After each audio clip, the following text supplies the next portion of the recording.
had our first junior speaker yesterday, Miss Ariana, and I'm going to have her come back up. So give a little round of applause for Ariana Del Toro. And you're on. She's going to sing a song for you. Just kidding. Hi. Oh, sorry. Our next speaker is a close friend of mine. She's a 12-year-old in 7th grade, and she has an incredibly powerful message to share with y'all. So please put your hands together for our next junior speaker, the amazing Miss Mylie Stokes.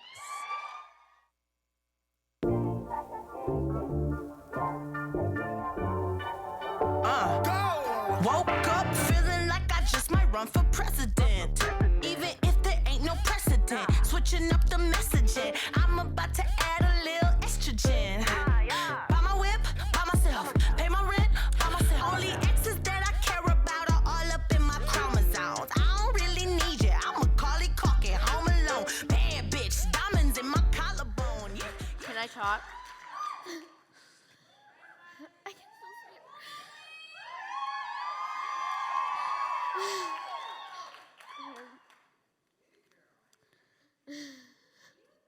I'm talking really loud. Okay. I know some of you are sitting here thinking, what could a 12-year-old possibly have to share that could bring me value? Trust me, I thought the same thing a couple months ago. I knew after attending all the previous Spark events that I wanted to speak on this stage. When it came to figuring out what I wanted to say, I felt lost in the part of me I could share with you. No matter how many times I sat down to write ideas, all that came out of me were tears. Not only did I not have a clue on what to say, but I was terrified at the thought of speaking in front of hundreds of people, which, when you think about it, is pretty terrifying. Our speaking coach, James, once told me that the definition of a trailblazer is someone who creates a new track through wild country. Meaning, by speaking my truth, I have the opportunity to create a path for others to follow.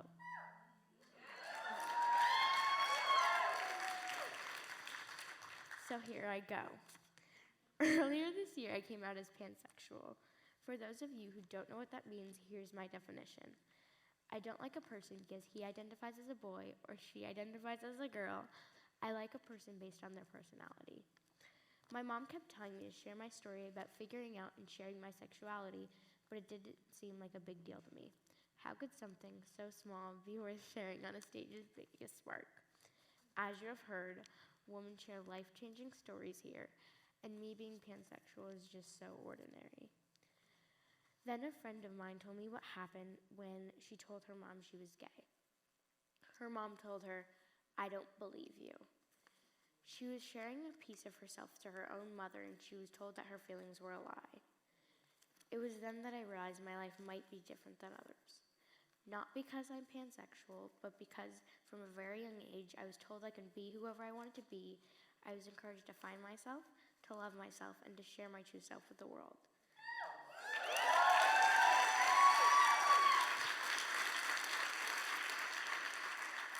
The fact that everyone didn't have this shocked me.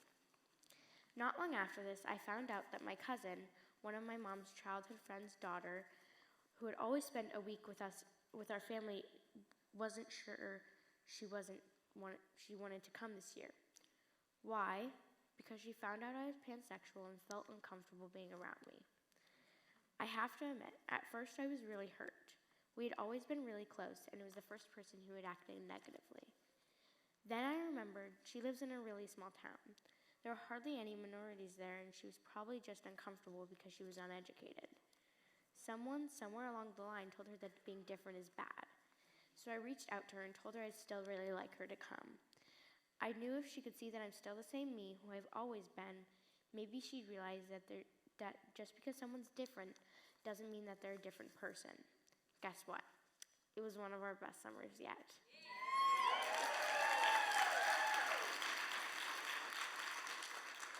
The words that we say to people matter, especially what we say to kids. I wonder how many women who are sitting here were told as a child who they had to be instead of getting to discover who they truly are. How many women were told that they had to believe in a certain religion, follow a specific career, love a certain gender, or even that their dreams are too big or not important at all. This is bullshit.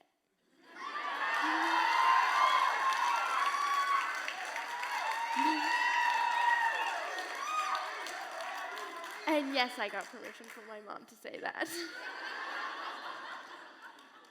The sad thing is, it's not just the way that parents talk to their kids.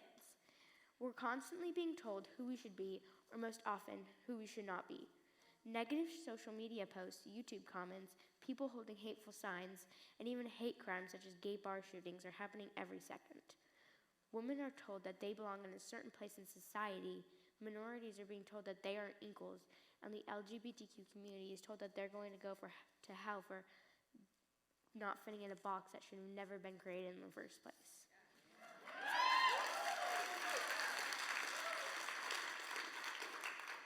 Here's what I think. There are a lot of people who are lost in this world because they never got to figure out who they are. Now they are using the outdated logic that they were taught and passing it on to others. Parents are teaching their kids what they were taught. People think that others belong in a box because they were put in one themselves, and they just don't realize it. Some think being gay is bad because it's what they have learned. Others tried and dragged down the dreamers because they were never allowed to dream. This cycle obviously needs to stop, and I believe everyone here can help make this happen. In order to heal the world, we must first heal ourselves. Ask yourself this question. What would your life look like if no one ever told you who you were allowed to be? Would you have traveled around the world instead of getting that degree? Would you be in a relationship that actually brings you joy? Would you be a dancer on Broadway or a CEO of a big company? I'd be willing to bet you would love yourself just a little bit more. It's never too late to be the real you. Yes, people may not understand you or why you are changing, but it's not their life to understand. It's yours. Be the trailblazer in your own life and watch as others begin to follow. Be the trailblazer in your own life, or be the trailblazer and watch the world change. Thank you.